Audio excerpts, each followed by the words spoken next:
दिनै आं नोंथांमोननो मोनसे गोदान भिडिअ लानानै फैबाय खिन्थु एसे लेट जाबाय समा मानो होननानै बुङोब्ला दाख्लै जोंनाव ओरैबायदि गोसा बार बारदों दा बे बार बारनायनि गेजेरजों गोबांथार नस्थ' जादों बे नस्थ'आ खालि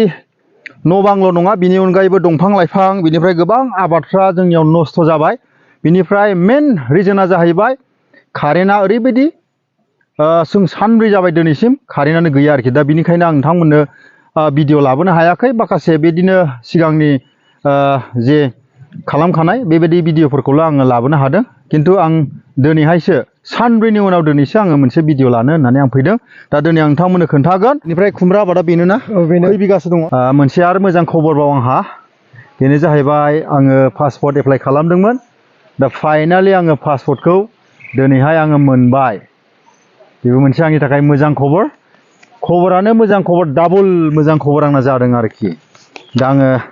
बे पासपर्टखौ आं आनबक्सिं खालामगोन आं बेखौ खेवगोन माबायदि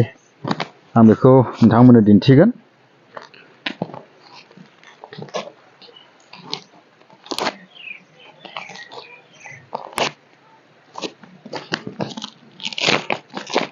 बा प्लास्टिक बिराद स्पेसियेल खालामना हरखायोना नै रिपाब्लिक अफ इन्डिया पासपर्टखौ आं मोनबाय नै नायदो नामा बेनिफ्राय नै बेनो जाहैबाय आं नायदो नै बेनो आं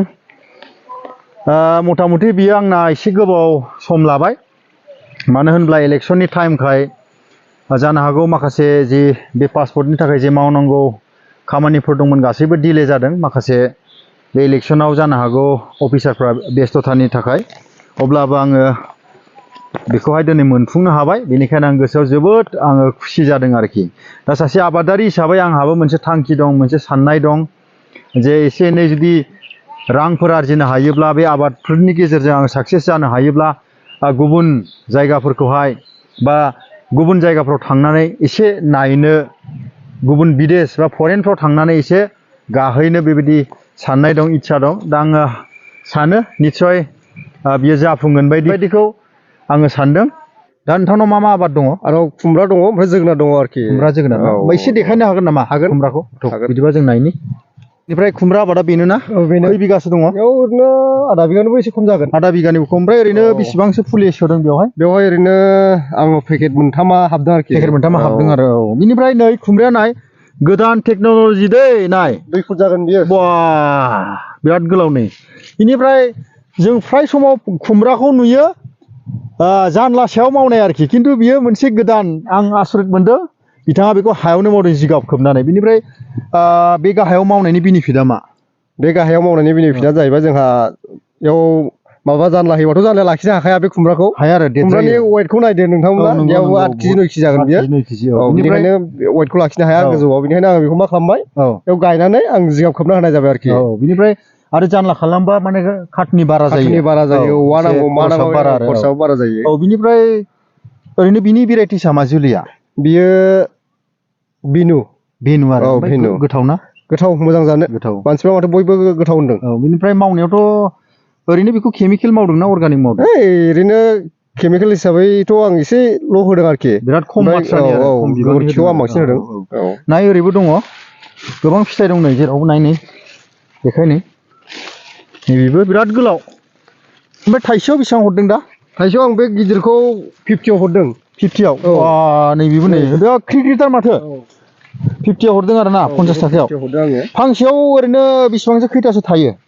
फांसेयाव बे 3 किस्ति थायबाय आंना बियो 3 किस्ति फार्स्ट किस्तिखौ आं फानजोब्बाय औ नैबे सेकेन्ड किस्ति आरो थार्ड किस्तिया बै फिसा फिसा आरोखि बेबायदि किस्ति ओमफ्राय ओरैनो खै बोसोरसो मावनाय जाखो बे आबादखौ आं बे आबादखौ बोसोरनै जाबाय देग्लायजों बोसोरनै जाजेनबाय देग्लायजों बोसोरनै बोसोरनै जाबाय औ मोजां माने फायदा जादों दा मुलाम्फा जादों दा औ ओमफ्राय खम समावनो माने जायो आरोखि खम समावनो बेमार आजारथ' ओरैनो बै फिसा समावहाय जोङो ओरैनो जास्ट एम्फौल' एसे सारबाय थानांगौ ओमफ्राय देरनानैथ' जेबो साराखिसै आङो ओमफ्राय जिथुनाखि हासारनि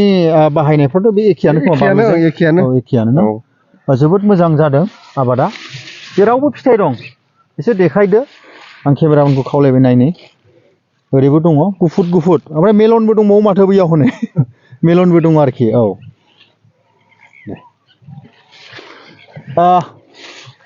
बेनिफ्राय आं बिथांनाव बिथांनि फेमिलिनि बागैबो आं एसे सोंनो सानबाय दा नोंथांनाव फेमिलिया ओरैनो साबैसेसो दङ ओरैनो बिदा फंबायथ' दा जोङो न'आवहाय सानै दङ औ सासेया MCA कर्स लागासिनो दङ ओरै नायदो तेजपुराव MCA कर्स लागासिनो दङ जोबसिगोन नै 3 थारिखआव जोबनानै फैसिगोन तेजपुर इउनिभारसिटियाव MCA कर्स खालामगासिनो दं बिथांनि फंबाया औ जोबसिगोन आरो ना जोब्बायगोन होनदों साननै सानथामल'सै जोब्बाय औ जोब्बाय बिनिफ्राय ओरैनो गथ'फ्रा सानै दं आंना सासे हस्टेलाव थायो ओमफ्राय सासे न'निफ्राय लायस' फायस' खालामो आरोखि उन्दैखाय अर्थात बिथाङा गावनि फिसाफोरखौबो इंलिश मिडियाम अर्थात इंलिश मिडियाम स्कुलाव बिथाङा सोगासिनो दं आरो बेनिफ्राय बे गासैबो सर्सफ्रा मानिफ्राय बे गासैबो खेथिनिफ्रायनो जाहैबाय जोंहाथ' जेबो ओरैनो साख्रि बाख्रि गैया ओरैनो बे खेथिनिफ्रायनो बेखौ खालामनाय जायो आरोखि बे सर्सखौ औ बिनिफ्राय ओरैनो मार्चआवहाय नोंथांनाव सोंनो सानबाय आं माने एसे उसुबिदा सोंनोबो नोंथांनि पार्सनेल मेटार होमबाबो आं सोंनो सानबाय जेन भिउवारफोराबो एसे गोसो गुदुं जायो मावो जोंनि बर'फ्रानो नायो नालाय नोंथांनाव ओरैनो दा खरसा मासावहाय बेसेबां खरसा गैयाबो 12,000सो खरसा जायो आरोखि दा बोसोराव मासाव नङा बेनिफ्राय ओरैनो इनकामा ओरैनो एभारेज 15,000सो फैयो खोमा आरो जथेस्थ' सोलिनो हायो आरोखि बेनिफ्राय ओरैनो आबादनि फोथाराव नोंथाङा ओंखारनाया खै बोसोरसो जाखो दासिम आं सिगां एसे एनै मावोमोन खिन्थु आबादनि फोथाराव ओंखारथारनाय होनबा बोसोरनै जाबाय आरोखि बिजनेस मेथडआव मावनाय आरो जोबोद बाख्नायथाव एसे एनैल' मावोमोन बेनिफ्राय गोबां खोथा सोंनांगौ दंमोन भिडिअआ लावद्रायसिगोन बेनिखायनो आं बिथांनाव जास्ट आं बेखौनो आं बिथांनाव सोंनो सानबाय नोंथाङा दिनैनि बे दिनावहाय आबादनि बेलायावहाय ओरैनो बेखारै थानाय लाइमोनफोरखौहाय नोंथाङा मा मेसेज होनो सानो ओरैनो थानाय जिहेथु लाइमोन बिसोरो जाहाथे बे आबादखौ मावो जोङो आबाद मावनायजोंनो आजिखालि जिउ खुंनो हायो मानो होनोब्ला गोबां मानसिफ्रा आबादजों गोबां इनकाम खालामगासिनो दङ जोंनि बे गहपुर एरियायाव मानोना जों आबादखौसो दिहुननो हाया ओरैबायदि माने गहपुराव मार्केटिंनि थाखाय बिराद मोजां बेनिखायनो आं बयखौबो ओरैनो थायालासे मावनो थाखाय खावलायनाय थाबाय आरोखि नंगौ गोबां भिउवार्सफ्रा नोंथांमोन आंनाव सोंदों मार्केटआ माबोरै जागोन होननानै खिन्थु आंबो मोनसे एक्सपिरियेन्स दं आंबो मावबाय थानाय हिसाबैहाय आंहाबो एक्सपिरियेन्स दङ बेनो जाहैबाय जेब्ला जों प्रडाक्सनखौ बरनगोन जेब्ला जों प्रडाक्सनखौहाय दिरुनगोन अब्लानो मार्केटआ गावनो गाव फैखायो आरो फ्राय बुंनो थाङोब्ला मोनफ्रोमबो डिस्ट्रिक्टआव आरो मोनफ्रोमबो जायगायावनो दानि दिनावहाय आबादनि जिथुनाखि मैगं थाइगंनि डिमान्डआ बारा जाखाबाय आरो दा बे समावहाय आं बिथांखौ हामबाय होनदों अर्थात आंनि गोसो सिंनिफ्राय आं बिथांखौ रोजा रोजा साबायखर होदों जे बे बेसेन गोसा समखौहाय बिथाङा आंनो होनायनि थाखाय थेंक इउ आं बिथांखौ इनकारेज होनो सानो नोंथाङा बेबायदिनो मावलांबाय था निस्सय